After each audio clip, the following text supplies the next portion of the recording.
Salvador Urrutia.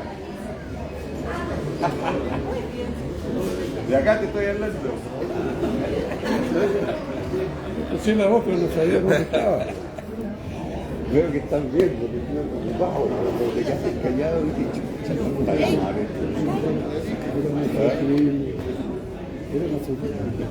¿Cómo estás? ¿Estás de productora a la vez? Hola, muy buenas tardes. Les agradezco que estén aquí acompañando a mi papá en el lanzamiento de su libro El 18 Brumario de Gabriel Boric. El nombre muy bueno. Cuando mi papá escribe, se genera un ambiente muy solemne alrededor de él. Al entrar al living y verlo escribir, resulta intimidante interrumpirlo, ya que podría arruinarse un hilo de pensamiento en torno a una idea en desarrollo. Sin embargo, posee la capacidad de retener esa información y cariñosamente aceptar nuestras interrupciones. Durante su proceso de escritura, un día que lo fui a visitar, lo pillé viendo una película antigua, como las que a él le gustan. Me comenta que es sobre Gramsci, un político y filósofo comunista que realizó muchos de sus escritos en la cárcel. En ese momento no me comentó que este personaje estaría relacionado con lo que estaba escribiendo. A fines de febrero salió a correr una mañana y volvió a los 5 o 10 minutos. Yo le pregunté por qué había vuelto tan pronto y me dice, ya sé cómo concluir el libro. Se bañó y rápidamente comenzó a escribir. Una vez listo, me lo presentó. Yo, al igual que quizás muchos de ustedes, le pregunté por qué ese título del libro, qué significaba. Me miró con una sonrisa y me dijo algo como: creo que me he equivocado en no haberles hecho leer algunos textos clásicos de la izquierda. Ahí me contó que se aludía a un texto de Marx, el 18 Brumario de Luis Bonaparte, donde analizaba por qué había fracasado la revolución en Francia de 1848. Es una analogía, pero también algo más que eso. Para él es la reivindicación de un método crítico. Es un análisis de estos años desde la izquierda en los que él se formó. Asimismo, es la recuperación de aquella escuela en que las derrotas se analizan sin miedo, porque, como dice el subtítulo, las derrotas que no se comprenden se repiten como destino. Este libro busca abrir un debate para que la izquierda se pueda recuperar de la derrota que a todos nos dolió. Hoy están con nosotros María José Naudón y Sergio Vitar. María José Naudón es decana de la Escuela de Gobierno de la Universidad Adolfo Ibáñez, es abogada de la Universidad Católica y magíster en Artes Liberales de la Universidad de Navarra. Ha sido directora del Departamento de Literatura y directora académica del Diplomado de Lectura Crítica, también en la Universidad Adolfo Ibáñez. Es panelista y columnista permanente de varios medios de comunicación. Sergio Vitar es presidente de la Fundación Encuentros del Futuro. Es ingeniero civil de la Universidad de Chile. Fue ministro de los presidentes Salvador Allende, Ricardo Lagos y Michelle Bachelet. Senador por la región de Tarapacá y presidente del PPD por 3 periodos.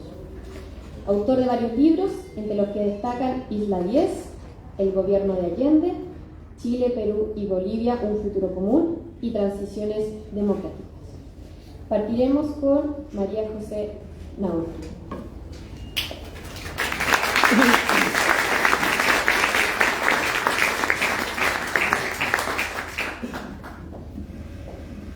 Bueno, muy buenas tardes a todos. Siempre es un honor que a uno le inviten a presentar un libro. Un libro, como tú muy bien decías, ¿verdad? En cierto sentido es un hijo, ¿verdad? Que uno piensa, cuida, construye, y entonces que te elijan para presentar un libro es como en cierto sentido ser el padrino, ¿verdad? Y eso es un enorme honor. Entonces, lo que voy a hacer hoy día, y eso suelo decir antes de mis presentaciones en libros como este, es que no espero resumir el libro ni recorrer todo su contenido, sino que al contrario, generar en ustedes la pulsión por leer, ¿verdad? Un libro que me parece muy interesante. Y Y voy a partir primero por algo que decía la hija, ¿verdad?, de Jorge, y que este es un libro que yo diría es un libro que se escribe con muchísimo coraje. Hay que tener mucho coraje para mirar analítica y críticamente los errores del propio sector y impulsar además a observar esos errores críticamente. Nosotros vivimos en un mundo donde la responsabilidad no parece ser, ¿no es cierto?, un sustantivo que funcione muy bien. Y por lo tanto, observar y hacer ese ejercicio de los detalles, de la disección, me parece que es algo que es muy valioso. Y además le decía Jorge, creo que otro valor es que ese análisis o esa crítica en el sentido más propio, digamos, de la palabra crítica, tiene que ver con anclarlo a un aparataje conceptual. Esta no es una observación, podríamos decir, del olfato, no es una observación simplemente de un estado de ánimo, sino que es una observación que creo se diferencia muchísimo de otras que miran o que revisan este mismo periodo, que tiene que ver con buscar ciertos conceptos intelectuales en libros, efectivamente, en Gramsci, en Marx, y a partir de construir ese aparataje conceptual, aplicarlo a un contexto que es justamente el contexto que va entre el estallido y la elección de José Antonio Cast. Entonces, creo que también hay un respeto por lo intelectual, un ánimo de construir desde lo intelectual y no simplemente desde la experiencia, que por supuesto tiene un valor, pero es distinto. Entonces, siendo fiel a ese espíritu, lo que voy a hacer es elegir, ¿no es cierto?, algunos conceptos a partir de los cuales yo espero mirar transversalmente el libro y instarlos a ustedes, obviamente, a leer. Partamos entonces por el primer concepto que me parece que es central a la hora de leer el libro, y ese concepto es el concepto de la derrota. Ese concepto de derrota en el libro aparece observado en tres categorías. La primera es la derrota electoral, es decir, perder una elección. La segunda es la derrota política, perder un gobierno. Y la tercera es la derrota estratégica, y este es el concepto más interesante. Es perder la capacidad de construir mayorías. Y lo que Jorge postula es que la izquierda tuvo una derrota como esta, es decir, perdió la capacidad de construir mayoría, pero la leyó como una derrota electoral. Y en esa, ¿no es cierto?, distancia conceptual es donde se construye el problema, el error, y yo diría la lectura del libro, el desafío. Entonces, ¿qué es lo relevante? Lo relevante es que, o lo estratégico, digamos, es entender justamente por qué se produjo esa desintonía, es decir, cuando se vive una derrota estratégica, leerla como una derrota electoral. Y entonces, justamente, el problema, ¿no es cierto?, que detecta el libro, es esa desafección de la izquierda respecto de las mayorías, respecto, ¿no es cierto?, de los sectores populares y de la clase media. Y esa desafección, que tiene en el libro varias hipótesis, digamos, es justamente eso que hay que remediar. O sea, no basta con recuperar el gobierno, no basta con tener un éxito electoral, sino lo importante es recuperar justamente esas mayorías estratégicas, esas mayorías que realmente conectan, ¿verdad?, con esos sectores. Entonces, el segundo concepto, que evidentemente emana de esa idea de la derrota como derrota estratégica, es el de comprender.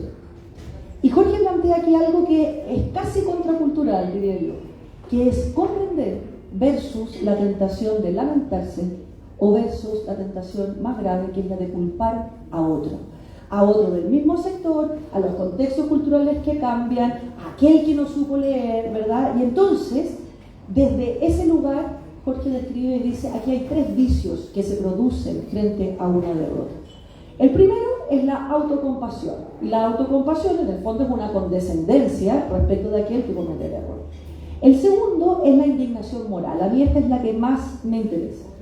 La indignación moral, que también es el sustrato de la superioridad moral, es decir, yo soy el que entiendo, yo soy el que lo veo, y todos ustedes más o menos son cortitos, digamos, estúpidos en distintos niveles, porque no han sido capaces de entender como yo esto que ocurre. Y la tercera, ¿no es cierto?, es la autocrítica genérica, que también tiene mucho peso, que es decir, ¿verdad?, no hemos comprendido, hemos actuado mal, ya, pero ¿quién es el hemos? O sea, ¿quiénes hemos? somos nosotros, qué tenemos que mirar, qué tenemos que revisar, hacia dónde tenemos que ir. Y por eso el libro efectivamente tiene esta bajada sugerente que dice que las derrotas que no se comprenden se repiten como destino. Y durante el libro esa repetición está claramente expuesta. Yo voy a volver a esa. Gabriel Boric repitiendo a Salvador Allende, buscando, ¿no es cierto?, replicar o volver a ser ese modelo, y en esa repetición está el virus o el germen del fracaso. Aquí es donde aparecen los textos, los conceptos, la idea conceptual. Y la primera, ¿no es cierto?, que aparece es esta idea justamente de Marx, ¿verdad?, que es esta idea de que las derrotas que no se comprenden se repiten. Pero creo que es muy interesante para un lector que no pertenece a la izquierda, como yo, que esa lectura de Marx en el texto no es una lectura ideológica, sino que es una lectura más bien histórica. Entonces no expulsa, no saca de la ecuación a aquel que no pertenece a la raigambre de la izquierda. Y creo que eso tiene un aporte muy relevante, porque en definitiva, voy a terminar con esto, pero aprovecho de adelantarlo, este es un libro que puesto en el espejo, en el convexo, le sirve a la derecha para observar los mismos problemas. Por lo tanto, es muy importante que quien construye no deje fuera a unos lectores, sino que los inserte, y los inserte teóricamente, conceptualmente, como lo hace el libro. Tercer concepto, entonces, vamos. El tercer concepto que me parece no solo plástico, sino que extraordinariamente hábil para mirar nuestro momento político es el de idealizar. Se llama derrota, comprender, el tercero, idealizar. ¿Qué es lo que se idealizó? Lo que se idealizó fue el estallido social de octubre de 2019. Y aquí voy a leer casi textual, pero dice, se leyó como el nacimiento de una nueva hegemonía, de un mandato popular inequívoco, cuando en realidad era otra cosa, era una crisis de legitimidad. Y yo he leído muchísimos libros respecto del estallido social, de cómo interpretarlo, y de cada uno de ellos uno podría efectivamente rescatar ciertas ideas. Esta me parece particularmente relevante, es decir, lo que había aquí es una crisis de legitimidad, ¿verdad?, que fue leída, así como fue leída la derrota por un error, fue leída, ¿no es cierto?, como el nacimiento de una nueva hegemonía. Si ustedes a eso le suman la superioridad moral, si ustedes a eso le suman la incapacidad de reconocer la derrota estratégica, vamos hilando, ¿no es cierto?, con bastante certeza la lectura que el libro plantea. Entonces, el estallido, según el texto, se expresó con una enorme fuerza, lo que ya no era posible, ¿verdad? Yo esa frase la pondría entre comillas, pero lo que ya no era posible. Pero lo que no hizo fue proponer una hegemonía nueva. Entonces nos quedamos en el interregno entre la caída de algo y una construcción que todavía no emerge de otra cosa. Y en ese interregno es donde el libro justamente sitúa su crítica. ¿Qué es lo decisivo? Y este es otro concepto relevante, es que aquí hay una crítica fundamental al voluntarismo, que creo yo ha movido a la política chilena en los últimos años. Es decir, no se lee la realidad según cómo es, sino que se lee la realidad según cómo quiero leerla. Y eso, vamos mirando de nuevo, unido al voluntarismo, unido a la superioridad moral, unido, ¿verdad?, a los conceptos que vamos viendo, entonces hacen de la derrota no un algo para analizar y construir, como en el libro, sino al revés, un algo para instalarse desde el error, que es como propone, ¿no es cierto?, el texto. Este estallido social, ¿no es cierto?, como crisis de legitimidad, que no logra construirse como una hegemonía nueva, lo que deja fuera, dice el texto, es a una ciudadanía pasiva, la que no estaba en las calles, la que no participaba, ¿verdad?, de esa discusión, y que muchas veces fue no solamente olvidada, sino que fue ninguneada, ¿verdad?, por una izquierda que estaba convencida en absoluto de su propia visión y observaba la realidad desde ese sesgo. Cuarto concepto, las certezas y las emociones. El voluntarismo, la superioridad moral, la incapacidad de entender la magnitud de la derrota y la incapacidad de identificarla, por supuesto que tienen que ver con que las certezas y las emociones, ¿no es cierto?, estaban de alguna manera desligada de la apreciación del poder real. Es decir, acuérdense esas distinciones, ¿no es cierto?, del poder, se confundió crisis de legitimidad con poder real. Y por lo tanto, cuando no existía esa sintonía, obviamente la desintonía alimentada por el voluntarismo y por el sentimentalismo político, obviamente, dice el texto, produjo la interpretación errada que después terminó en la elección de José Antonio Cristo. Nos quedan entonces dos conceptos más. Uno es el poder. Este es otro concepto que el texto, ayudado por Gramsci en este caso, lee muy bien y distingue, ¿no es cierto?, el poder del discurso. Y cree, ¿no es cierto?, postula como hipótesis que el problema del Frente Amplio fundamentalmente fue ese: creer que discurso, que tener un discurso es tener el poder. Y el poder, no sé si entendemos en esas categorías, es algo que se sirve del discurso, pero no se identifica, ¿verdad?, con el discurso. Entonces distingue tres fuentes de poder. Uno que es el poder fáctico, lo que se mide con los votos. Otro que es el poder simbólico, que es el que emana, ¿no es cierto?, de la legitimidad. Y diría yo que busca obligar o pensar, ¿verdad?, un poder que tiene que ver con el liderazgo, que tiene que ver con el concepto de virtud de Maquiavelo, y que tiene que ver, ¿no es cierto?, como con esa sabiduría para comprender que el discurso es un mecanismo, pero no es lo que detenta finalmente el poder, sino que el poder tiene que ver justamente con esa mirada mucho más analítica o estratégica, que es la que el libro funciona. Entonces, cuando se cree que el discurso produce poder, lo que se produce es que hay un argumento, pero no hay fuerza para ese argumento. Y eso es precisamente lo que Jorge identifica como uno de los fallos en la lectura, ¿no es cierto?, de la izquierda de ese momento. Si uno lo piensa como último concepto, mirando al futuro, lo que aquí plantea Jorge me parece que es particularmente relevante. O sea, pensemos la cadena, cómo se van encadenando estos conceptos. Y dice una frase que es traída de Marx, del libro que le pone a su vez el título, ¿verdad?, al libro, y que dice que la revolución no puede sacar su poesía del pasado, sino solamente debe sacarla del porvenir. Y que efectivamente lo que ocurrió, y creo que esto además excede el proceso chileno, sino que tiene que ver con un movimiento cultural, digamos, mucho más amplio que lo nuestro, es que efectivamente el cambio está anclado al pasado. Es una especie de pasada de cuenta, digamos, de lo que ocurre, lejos de adelantarse o mirar al futuro y entender cuáles son las condiciones estratégicas que ese poder o esas estructuras hoy día, ¿no es cierto?, plantean. Dice entonces el libro, Boric quiso ser Allende. Estructuró su gobierno y su conmemoración de los 50 años desde la nostalgia, desde la glorificación, desde la moralización, sin densidad histórica. Yo creo que ese concepto, esa idea, que es una idea muy fuerte para la izquierda, eso es un planteamiento duro, muy duro, demuestra el coraje, ¿verdad?, del libro.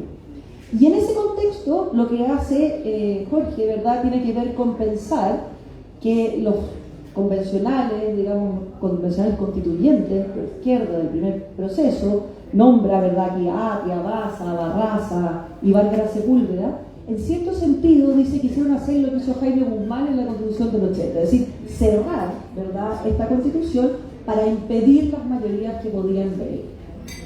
Yo no estoy tan de acuerdo con ese concepto, ¿ya? Creo que hay que ampliarlo. O sea, Jaime Guzmán respecto de la derecha no es solamente un cerrojo de la Constitución, sino que es alguien que supo hacer una mixtura, uno puede estar de acuerdo o no, pero que incorporó, ¿no es cierto?, los conceptos del poder, podríamos decir portaliano y tantos de ellos, incorporó la presencia de unos ciertos valores fundamentales que estructuran la sociedad, incorporó un modelo económico que uno le puede gustar o no, pero en el fondo logra una cierta confluencia. Yo creo que estos convencionales no hicieron esa confluencia. Quisieron ser los Guzmanes de la izquierda y no fueron tampoco, ¿verdad?, quienes lograron de alguna manera estructurar una propuesta que la derecha tuvo una duración, no sé, al menos de unos 40 años, y entre otras cosas tenemos una constitución, ¿no es cierto?, del 80 legitimada 2 veces por 2 procesos, y aquí está, ¿verdad?, de una forma bastante extraña, si queremos un poco convencional. En fin, cierro con esto, que es un poco lo que decía al principio. Estos conceptos, ¿verdad?, o sea, de la derrota, de comprender, del futuro, del poder, son conceptos que aquí están corajudamente puestos para observar un proceso que atañe a la izquierda, pero son igualmente útiles para cambiarlos de contexto y observar los procesos en los que la derecha participa. ¿Cuáles serían? Primero, a la lectura del libro, la victoria de José Antonio Kast es también una victoria prestada, no es una victoria construida. Y por lo tanto, lo que Insunza describe sin rodeos es también muy relevante para la derecha. O sea, es observar si ese gobierno tiene o no tiene hoy día una hegemonía construida. Si es algo más que un discurso, si es algo más que una mayoría electoral circunstancial de un momento. Y creo que esa pregunta es perfectamente válida para la derecha. La segunda pregunta, hay un concepto que es el de crisis orgánica, ¿verdad?, que atraviesa el libro. Y esa crisis orgánica tiene que ver, ¿no es cierto?, que está abierta, no se cierra con ganar una elección. Y entonces habría que también pensar, respecto de la derecha, si esa aprobación, ¿no es cierto?, o esos votos contundentes que le dieron el triunfo a José Antonio Kast, ¿cuánto anclaje tienen respecto de un proyecto político particular? ¿O cuánto se debe más bien a circunstancias que pueden volver a cambiar en cualquier momento? Lo tercero, creo que la derecha también ha vivido un poco de fabricar enemigos. Así como la izquierda fabricó uno, la derecha fabrica otros. Y esa fabricación de los enemigos suele ser, ¿no es cierto?, un eje de desatención respecto de la reflexión de lo profundo. Y por último, hay una parte del libro muy interesante que habla de la captura del Estado, es decir, cómo esa corrupción del Estado o esa captura no tiene que ver con circunstancias, sino que tiene que ver con un diseño mucho más endémico. Y eso, ¿no es cierto?, que Jorge los mira en la izquierda respecto de las fundaciones, del vínculo con Solymit, creo que también es algo que la derecha debe preguntarse, evidentemente. Por último, sigo haciendo dos comentarios porque nunca en la presentación de un libro tiene que encontrar todo, digamos, estar de acuerdo en todo. Yo he ido marcando ciertos puntos, pero creo que hay dos cosas que me parece que son interesantes. La primera es esta: efectivamente, si nosotros creemos que esta captura del Estado no es un problema de izquierda ni de derecha, sino que es un problema de diseño, me parece complejo, ¿no es cierto?, pensar en un modelo, como el que tú propones, en que ese Estado se amplíe. Es decir, ahí los riesgos también se amplían. Entonces la pregunta sería, ¿cómo evitar esa captura del Estado en un proyecto que está inspirado en expandir el rol del Estado?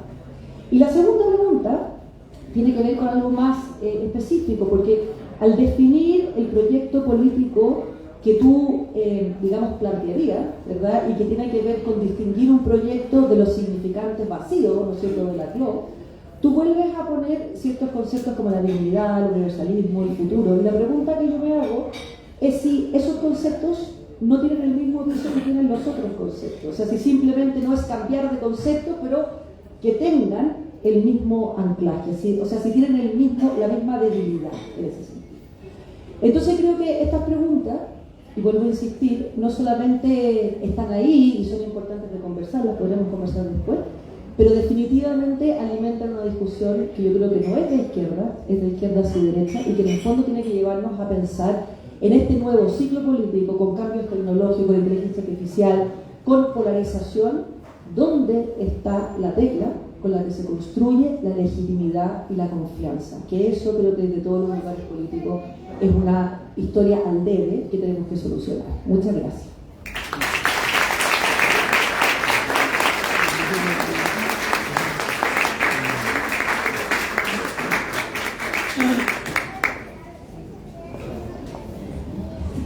Muchas gracias, María José. Ahora le presto la palabra a don Sergio Vital.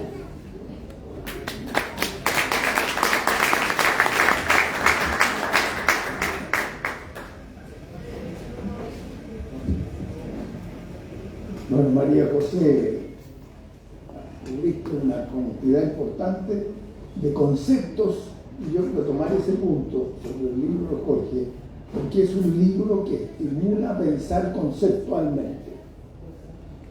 Y por eso lo recomiendo. A mí me provocó un conjunto de reacciones y me estuvo leyéndolo un buen rato. Es un libro corto, pero te hace reflexionar porque ocupa categorías analíticas estructurales y al mismo tiempo tiene la experiencia política de la acción. Esa combinación es muy escasa en Chile y en la tierra. Entonces, yo quería decir que él ha escrito un libro bien importante para explicar las razones de la derrota estratégica de la izquierda. Y es bien provocador el libro. Aporta una autocrítica seria y no complaciente. Y yo creo que es muy indispensable si queremos pensar un proyecto de envergadura. Y Jorge es un pensador político de alta calidad, que aplica, como decía, criterios, categorías analíticas estructurales provenientes del marxismo y de Gramsci. Y conoce la política concreta de nuestro tiempo, porque ha estado personalmente involucrado. Es el hijo de un ingeniero civil, estaba como 2 años más arriba que yo en la escuela de ingeniería, un destacado dirigente del Partido Comunista, que influyó en su formación. No sé si tú estás influyendo igual en la formación de tu hija.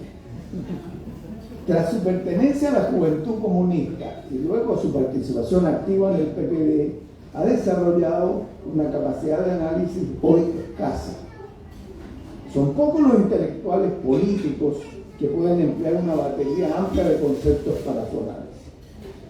Entonces, visto eso, yo me pregunté, ¿y qué tiene que ver el 18 de mayo aquí?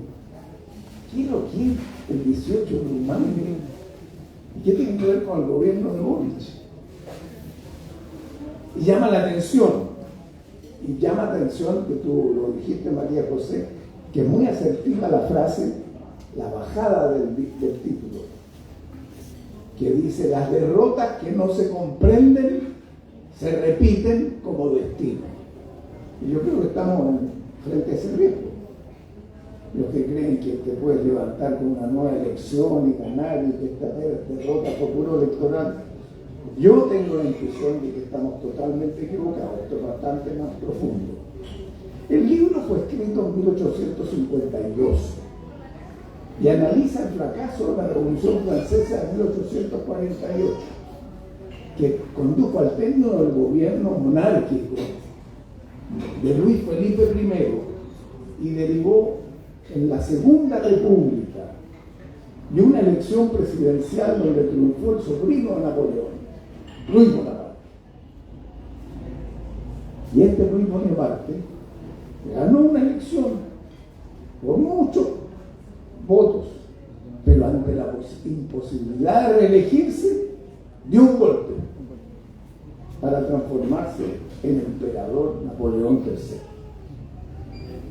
Entonces Marx contrasta al verdadero Napoleón, que depone al directorio de la Revolución Francesa el 18 de mayo, que es noviembre de 1799, e instaura el consulado para posteriormente devenir emperador.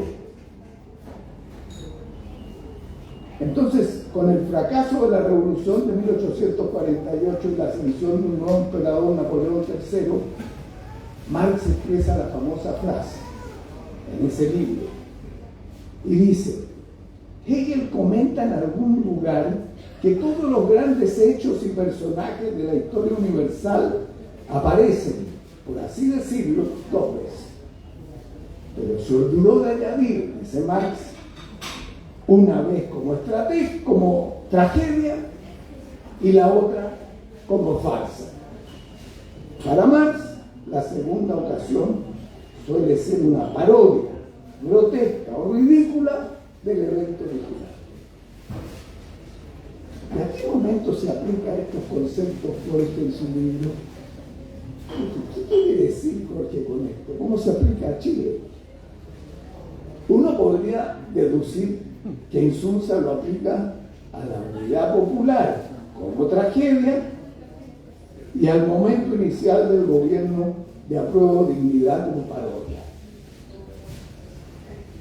Y señala que el gobierno de Boric entró a gobernar con incomprensión de la realidad, entendía poco de coaliciones, conocían poco la historia y menos de gestión del Estado, se retardaron los programas de seguridad, no poseían conceptos de desarrollo productivo, no se logró aprobar ni la reforma tributaria ni el término del CAE, compromiso simbólico del movimiento estudiantil, no logró ni de cerca las transformaciones que se proponían.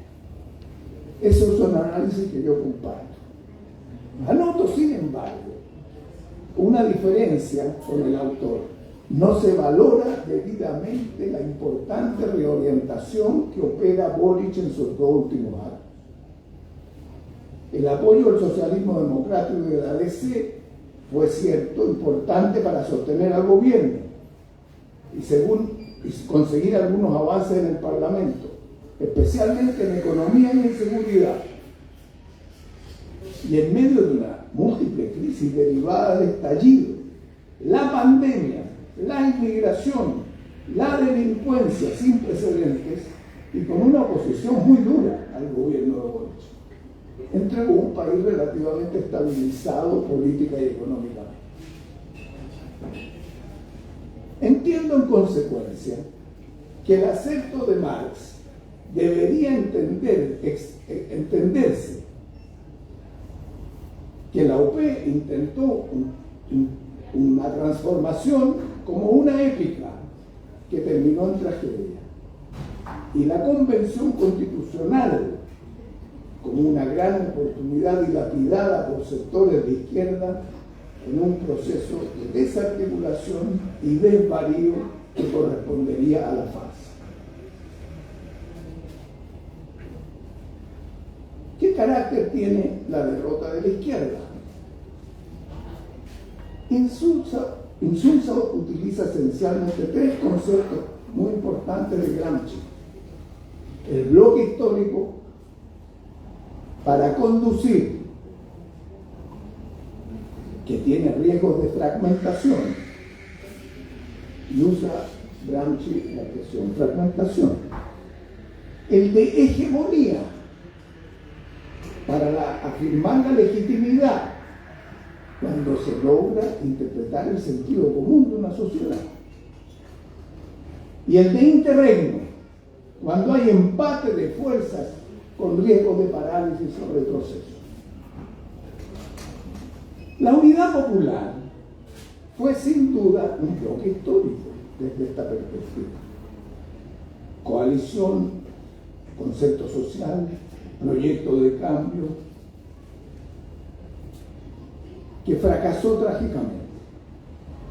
La Convención Constitucional, en cambio, teniendo todas las condiciones favorables del respaldo ciudadano, se frustra, se desgrana, sin proyecto hegemónico, ni conducción de las fuerzas serias de izquierda, y termina en una derrota estratégica que se expresa descarnadamente en la elección presidencial. El resultado de toda la izquierda, me refiero a la última, en la primera vuelta de 2025 de Janet Jara, ella obtiene para toda la izquierda un 26,75%. Es el más bajo que yo recuerdo, menor que el porcentaje obtenido por Allende en la elección de 1958, cuando ganó el general Ibáñez. Allí obtuvo el 28%. Y de esa fecha para adelante, nunca la izquierda tuvo así. Es solo un traspié electoral, que es mucho más grande. Y en ese sentido el libro es muy importante de leer. A mi juicio existen 2 momentos en la historia de Chile reciente que pueden asimilarse al concepto del bloque histórico. Es un proyecto construido a lo largo del tiempo con una conducción política, con mayoría, con hegemonía social, con potencial de transformar la sociedad. La Unidad Popular, que fracasó, y la Concertación, que triunfó. Se recuperó la democracia y consiguió el desarrollo. Del 2010 a 2026, después de la Concertación, esta ha sido sucedida por un ciclo de alternancias antagónicas que podría asimilarse al concepto de Gramsci de interregno, de polarización y empate, con escasos resultados. 2010, 2026, y puede ser perfectamente 2010, 2030. Tras este interregno, yo creo que subyacen problemas más de fondo de que estamos viviendo en Chile y no nos damos cuenta. Y yo creo que uno muy importante es la cuestión constitucional.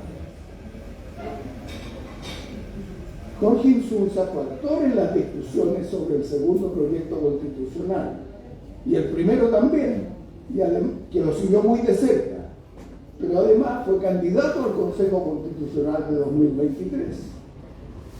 Aquí hay varios de esos candidatos, que dice Luis Luque, que está por aquí, el diputado, Ceroni, el otro diputado, yo mismo. Y escribimos un libro que se llama La Constitución Inconclusa.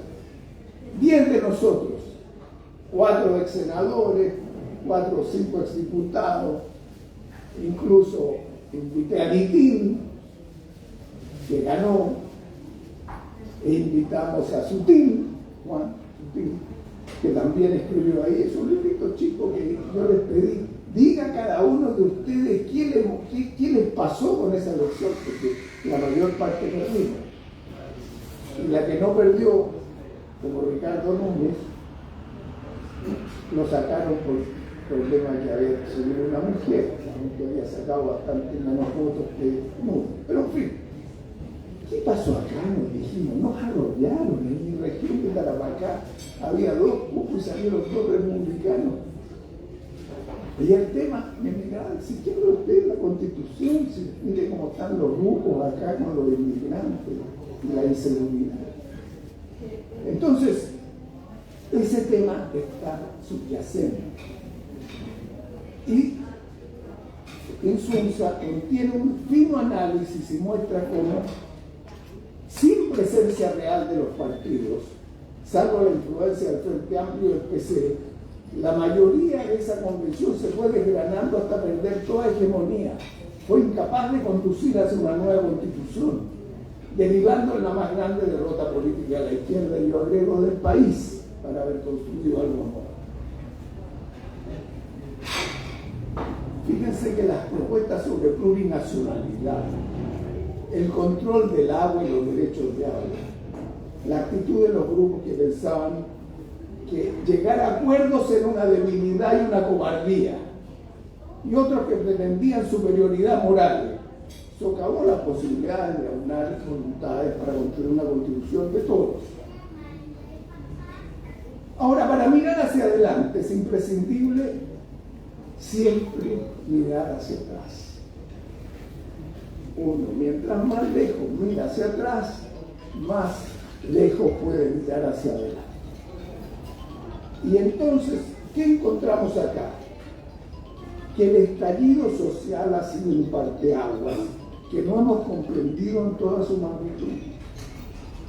La mirada simplista que escribieron algunos de que era un ánimo revolucionario, o la alternativa de pensar que era puro octubrismo y violencia, que sostiene un sector de la derecha, es un error que impide mirar a futuro.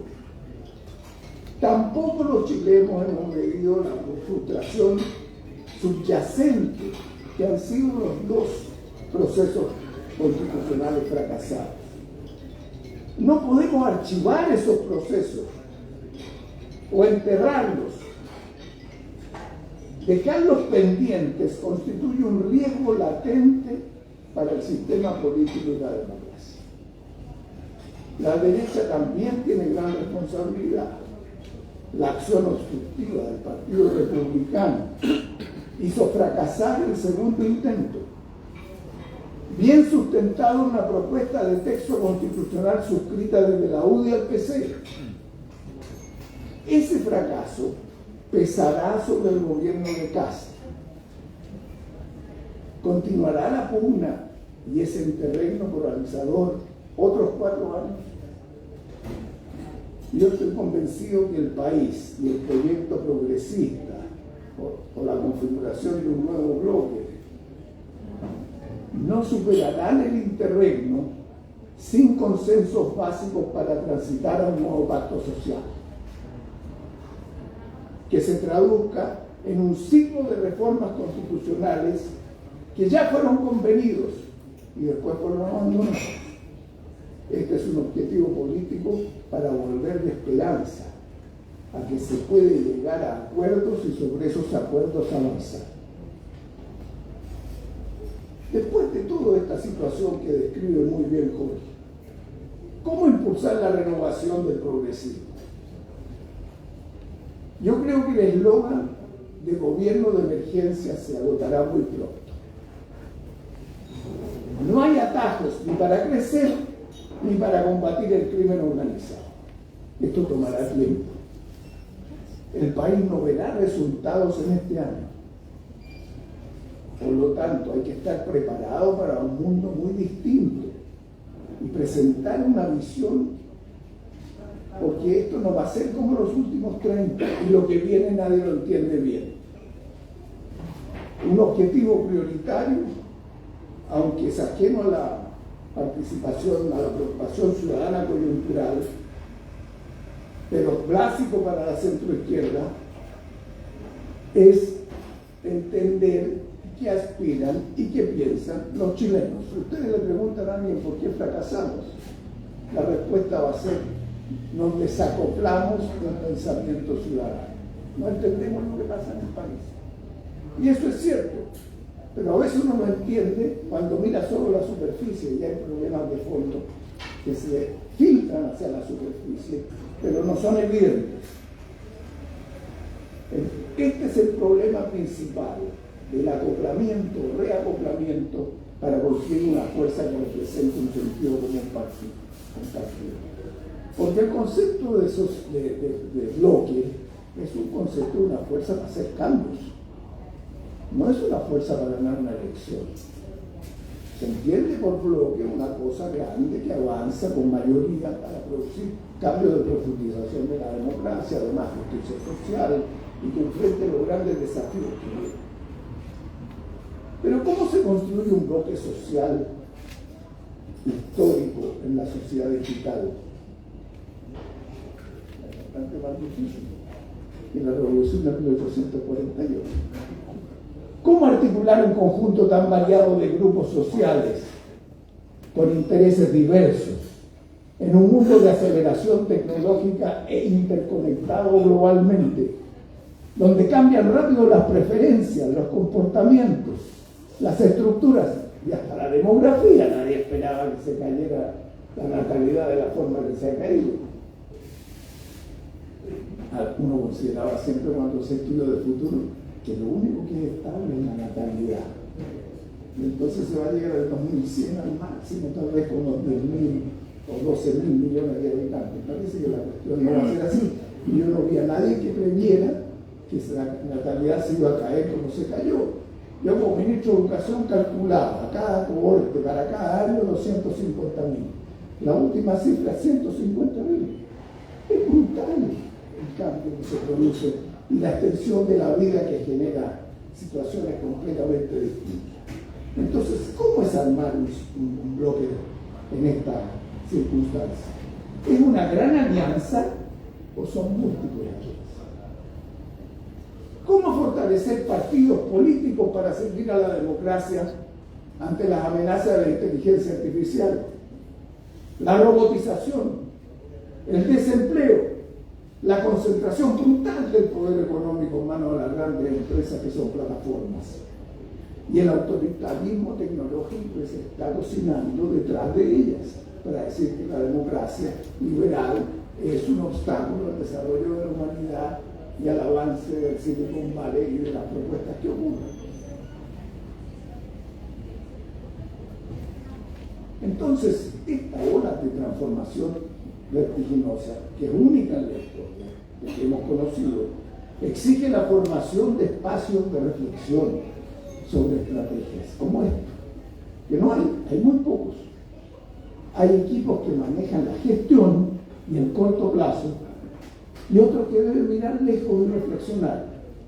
No lo pueden hacer juntos.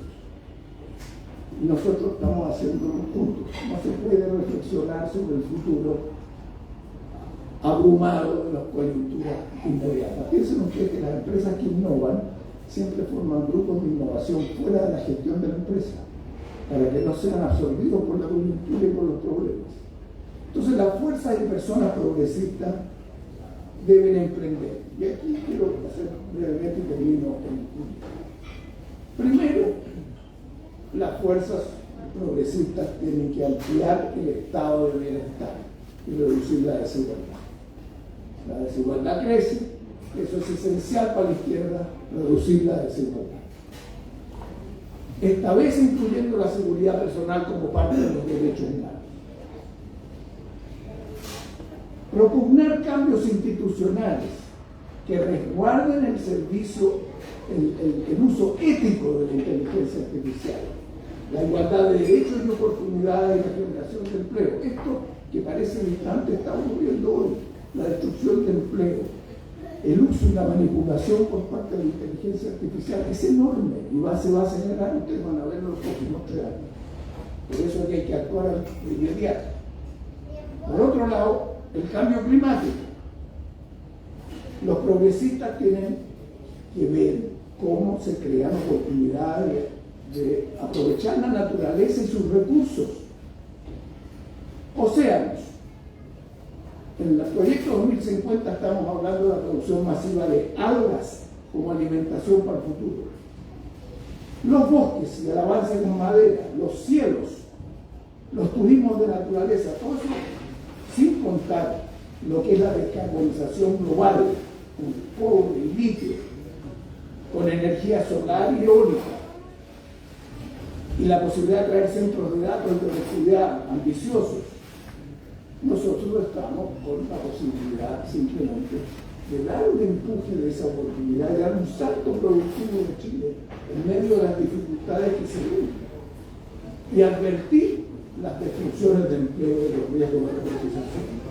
De manera que se proteja a los trabajadores para que no sean desplazados y la robotización sirva y los agentes sirvan a cada ciudadano, no solo a la élite que está aprovechando de esto y puede incrementar su valor.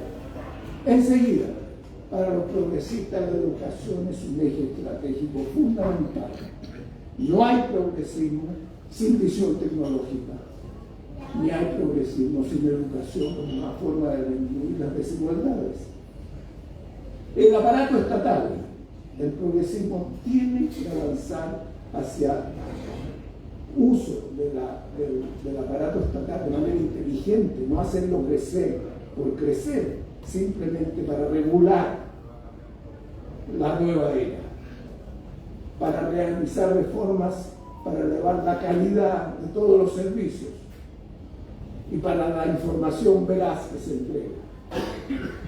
El progresismo tiene que conjurar el riesgo y el peligro de las organizaciones criminales que van en aumento, son internacionales, y socavan la gobernabilidad democrática. Y el progresismo debe manejarse en medio de la intensa disputa hegemónica y geopolítica entre Estados Unidos y China. Para un país como el nuestro, esa disputa va a continuar mucho, muy intensamente, porque tiene que ver con la primacía militar y tecnológica de las principales potencias, la innovación tecnológica, la primacía militar. Y entonces tenemos que escapar a la subordinación de los dos, y por lo tanto requiere una relación internacional de nuevos acuerdos, coaliciones con otros países, pero resguardando siempre la autonomía nacional. Y también creo que nosotros tenemos que reconocer que el país da para eso, y el país ha progresado. No hay que mirar los huevos. Nosotros tenemos hoy día un capital humano con educación superior, especialmente mujeres, muy superior a lo que teníamos antes. Basta que ustedes prendan la televisión y van a ver mujeres hablando de la astronomía y los nuevos planetas que están descubriendo, los científicos, en fin. Nosotros podemos ir más lejos y nosotros tenemos que incorporar la ciencia, la tecnología y la gente que está trabajando en eso. Y entonces tenemos que, por último, hacer que las universidades, que son la acumulación mayor de inteligencia nacional que tenemos hoy día, esas universidades vuelquen sus capacidades al diseño de políticas públicas y a la resolución de los problemas nacionales. Entonces creo que hay un programa y una agenda donde uno puede moverse para realmente pensar en la construcción de algo grande. Y creo que eso requiere una cuestión clave: buscar consensos. En medio de estas crisis no avanzan los países que no logran consensos. Y yo estoy convencido que hacer consensos requiere mucho más coraje y valentía que arrinconarse en las trincheras criticando al otro o culpando al otro. ¿Podremos hacerlo? Yo creo que sí. Creo que todo esto que he dicho, perdónenme que me haya alargado, nace de la lectura del libro de Jorge. Quiero felicitarte por tu libro y creo que todos los que están pensando en que esto se puede hacer y mirar a futuro con optimismo y con esperanza deben leerlo. Y además de pasarita, leerse la encíclica del Papa recién, Magnífica Humanitas, que nos servirá bastante más. Así que felicitaciones, gracias María José.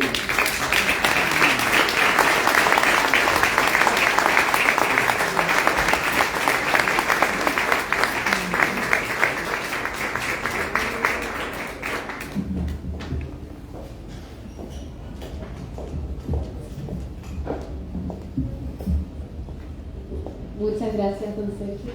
Y ahora, para cerrar, escucharemos unas palabras de mi papá, el autor Jorge Isunza.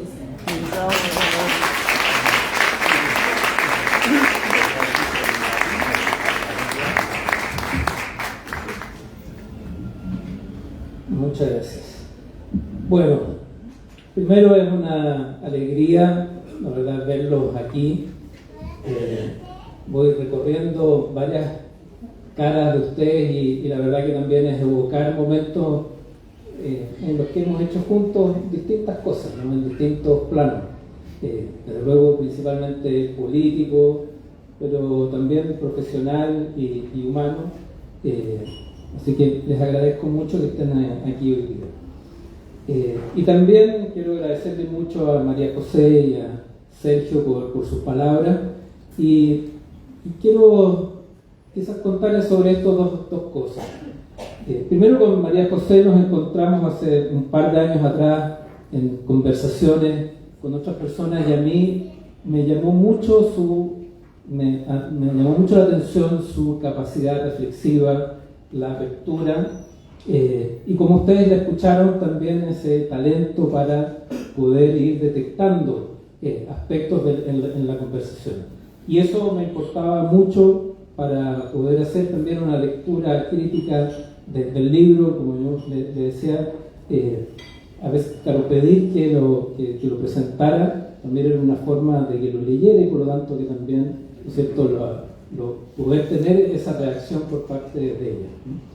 Pero también hay una segunda razón, algo más secreta, que ella no la conoce y que la voy a develar ahora, y es que un día íbamos en el auto con Claudia, con mi señora, y yo puse el podcast de Tele 13, donde ella es panelista permanente los días lunes, para que la escuchen ahí, y le empezó a escuchar y la Claudia de repente dice: me encanta cómo habla ella, porque es tan elocuente, se le entiende todo, digamos. Y yo retuve en eso también parte de nuestras conversaciones anteriores, porque creo que también eso expresa o refleja una autenticidad reflexiva que hoy día tuvimos ocasión de escuchar nuevamente, ¿no? Así que muchas gracias, María José, por estar ahí. Y bueno, y con Sergio nos conocemos ya de hartos años, tenemos hartas batallas juntos también. Pero recordaba en estos días, la primera vez que yo conocí a Sergio fue en la Escuela de Derecho de Rodrigo Portales, en el año 87, cuando se estaba formando el PPD. Él ya estaba hace un par de años desde el retorno del exilio, y lo que retuve de ese día era la alegría que transmitía Sergio de estar en una asamblea con estudiantes, de que pudiéramos discutir, de que le hiciéramos preguntas, y lo vibrante que se sentía en ese momento. Ahí estaba hablando del año 87, 45, 46 años, y proyectaba esa vitalidad que vaya que la conserva hoy día, 40 años después, ¿no? Pero la verdad es que nos conocimos mucho más cuando yo empecé y formé mi empresa y hacía los informes de análisis político, se los enviaba yo a Sergio, y de ahí me invitó a que pudiera ayudarle en la redacción de los discursos que tenía en el PPD, que fue una fase para mí, yo quiero decir, muy estimulante por las conversaciones que podíamos tener con Sergio, de que también en su casa, para cada uno de los temas convocaba a gente, eran conversaciones también con mucha apertura, ir recogiendo opiniones de todos.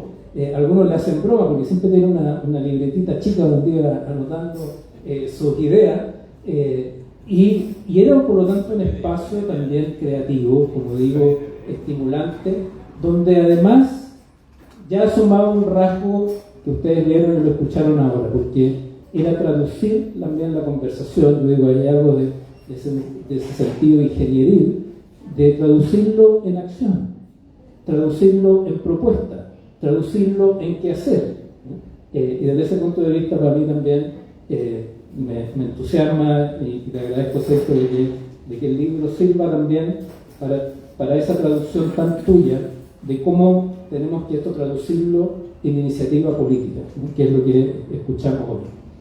Pero hay un tercer rasgo que también me gustaría agregar de Sergio, porque Sergio en el PPD, y esto lo cuento para los que no son del PPD, porque todos los demás yo creo que van a coincidir conmigo, se ha transformado en una suerte de paterfamilias del PPD, ¿no?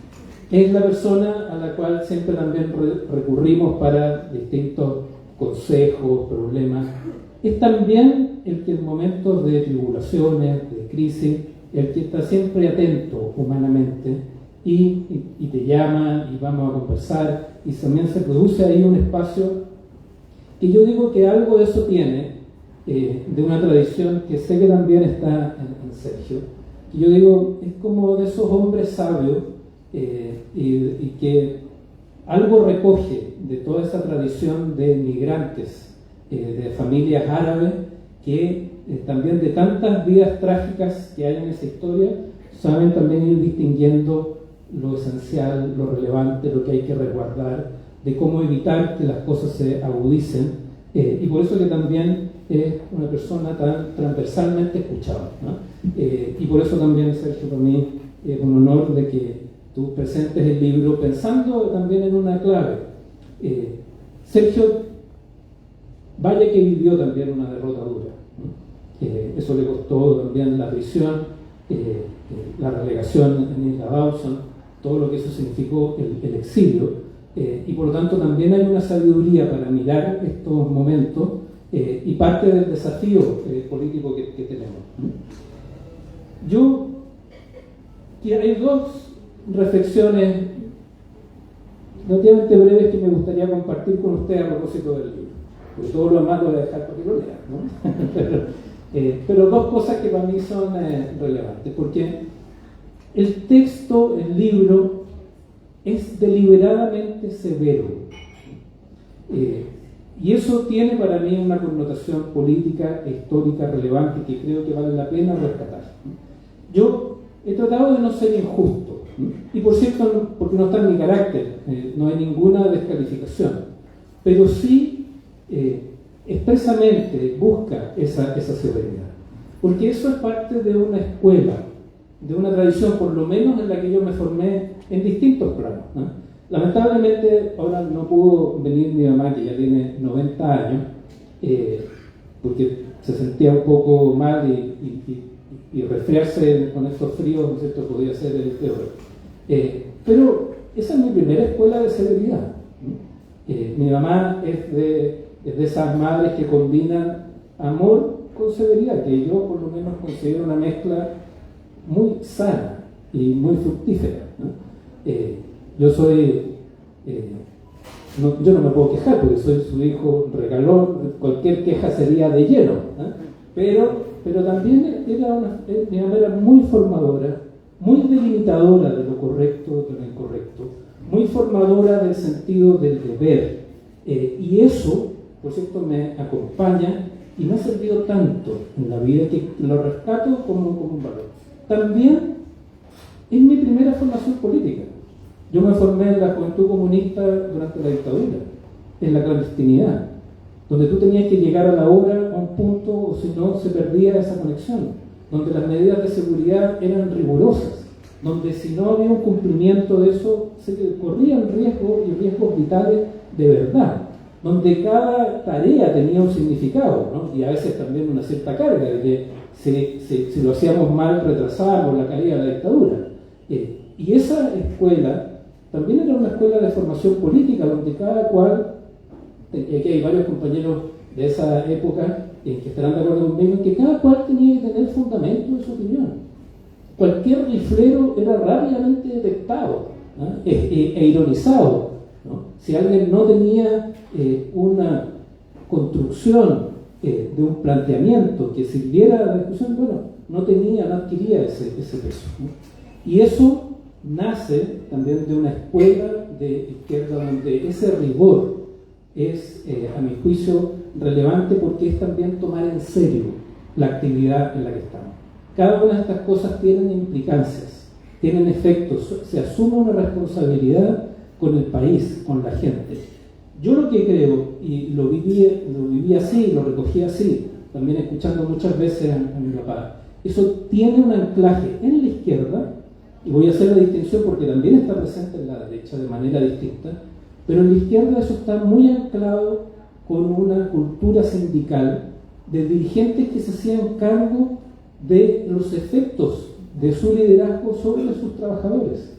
Esta distinción de lo que ayuda o lo que no ayuda, lo que sirve o no sirve para una causa pequeña, para una reivindicación, para una negociación sindical, para el futuro de la empresa como futuro de la fuente laboral, para el país, para un proyecto, era una distinción ordenadora, porque detrás de eso lo que estaba es ese sentido de hacerse cargo de las consecuencias. Hay una ética de las consecuencias detrás de esa cultura y de esa tradición. Yo me he tocado también verlo en el mundo de la derecha y en el mundo empresarial, desde otra óptica, pero también legítima, porque muchas veces una decisión empresarial puede significar crecer o caer, o llevar a la quiebra o perder. Eso también está detrás de una cultura de excelencia, de asegurar también desde ese punto de vista resultados de que las cosas funcionen. La discusión acerca de si un modelo de negocio está bien fundamentado o no, también está detrás de esa noción. Y al contrario, ¿no es cierto? Parte de lo que creo que a veces está latente es como dejar pasar las cosas, o bueno, pero no tanto, no ser tan duro, ¿no es cierto? Porque no está detrás esa concepción. Yo no he dejado, el otro día alguien me escribía en Facebook, oiga, pero ¿por qué hace esta crítica ahora cuando tenemos que enfrentar a casa? Bueno, precisamente por eso, ¿no?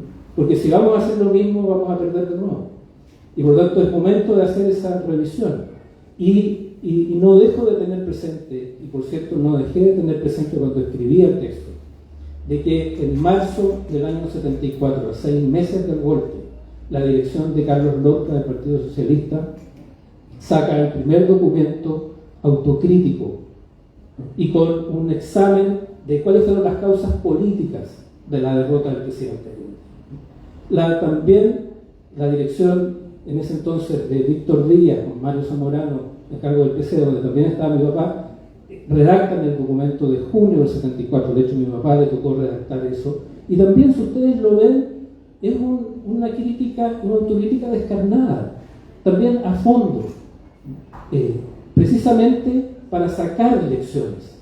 Por eso digo que hay que reivindicar esa escuela que tiene esa sana noción de severidad frente a las cosas. Y por cierto, hay puntos de equilibrio, pero dejemos los equilibrios para después. Yo quiero hacer un énfasis en cuál es la mirada crítica que tenemos que tener de por qué llegamos a este punto y precisamente porque sobre esa base es que podemos hacer una proyección de recuperar mayoría, incidencia, fuerza y, por cierto, también legitimidad como base de la hegemonía para un nuevo proyecto, ¿no? Claro, yo quizás no soy tan cariñoso como mi mamá, pero creo que quiero rescatar esa severidad y al mismo tiempo, le digo, yo le regalo una semanita nomás con mi mamá y van a ver lo que es ese rigor, ¿no? En segundo lugar, y con esto termino, la verdad es que también para mí este texto, el libro, es la antesala de algo en lo cual también voy a definir parte de mi trabajo y donde siento que puedo aportar. Desde el punto de vista de lo que, eso no es una expresión mía, de lo que ya se ha llamado o se ha instalado, es la necesidad de una segunda renovación de la izquierda, ¿no? Y esto tiene algo de esa analogía, y por eso que también me importaba que Sergio pudiera ser parte de esta presentación, porque fue parte de ese proceso, ¿no?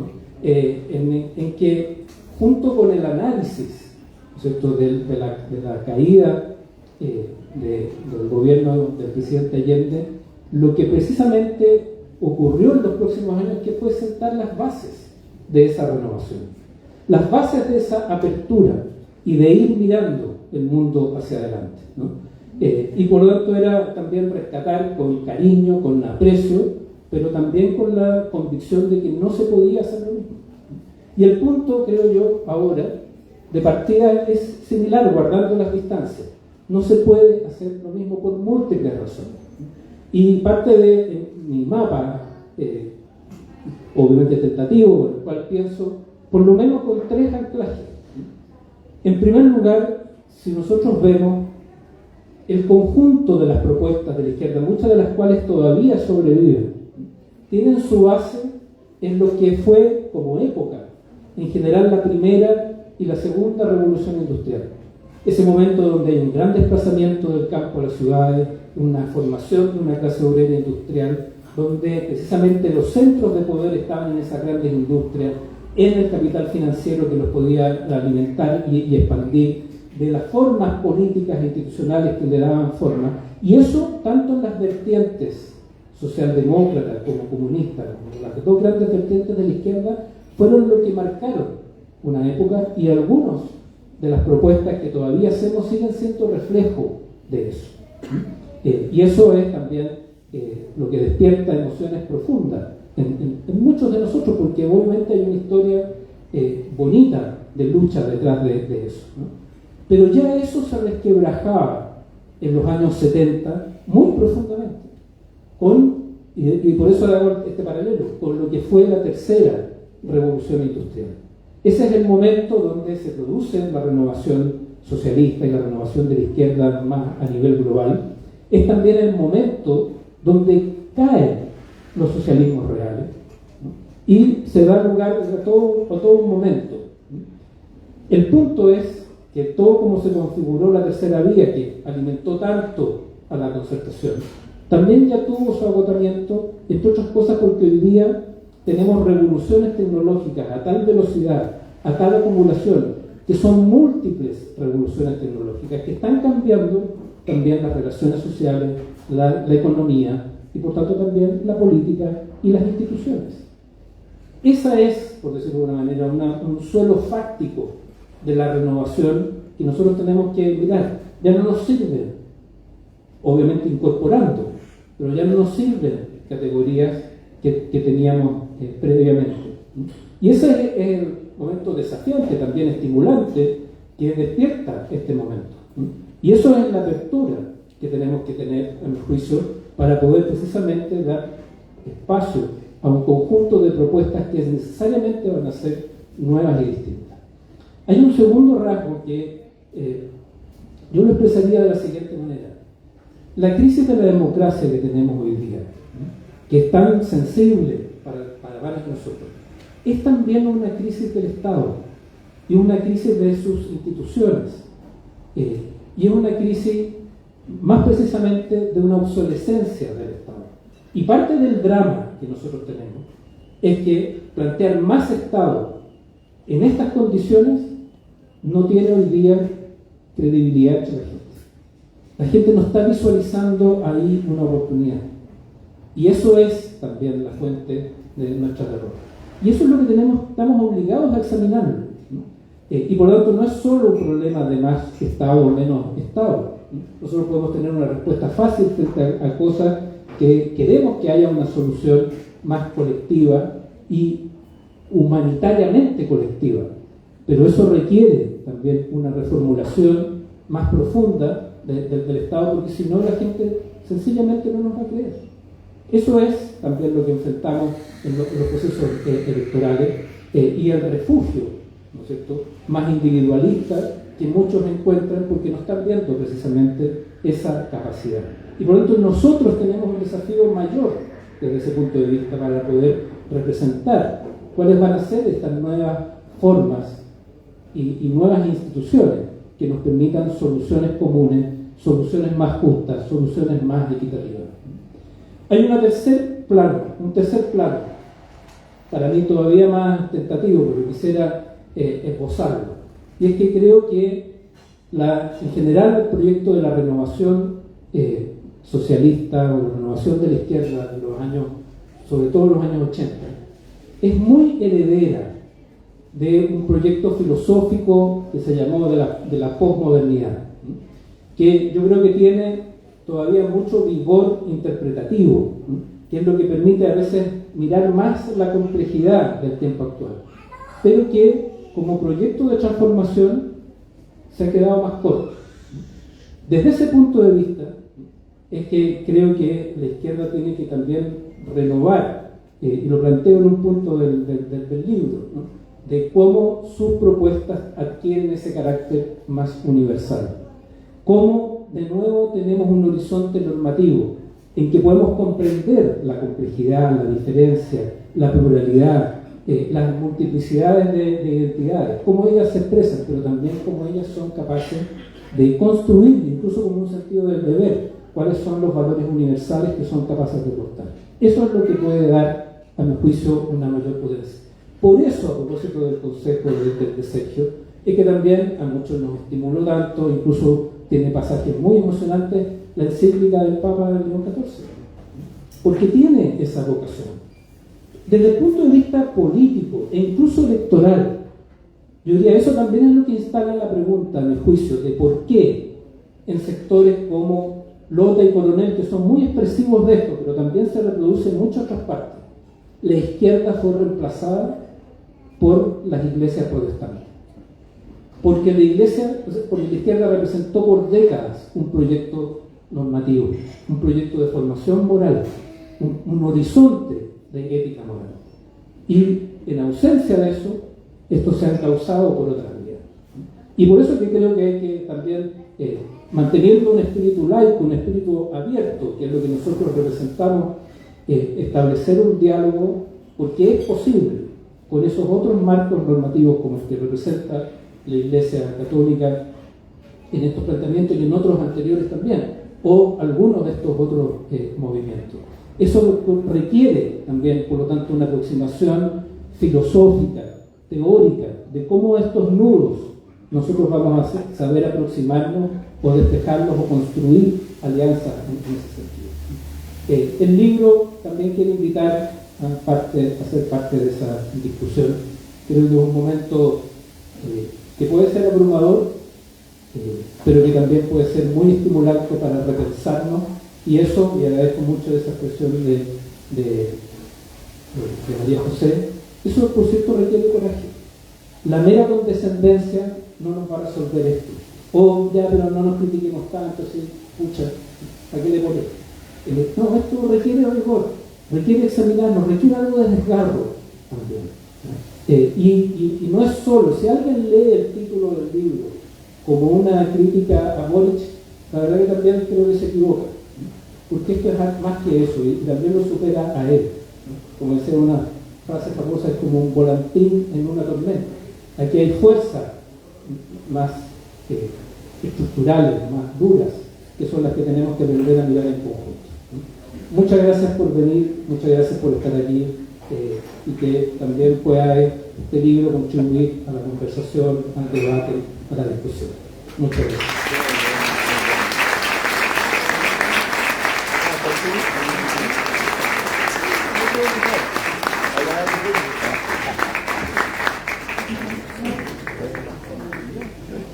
Muchas gracias a todos por venir. El libro está a la venta en este sector y el autor está a disposición para firmarlo si así lo quiere.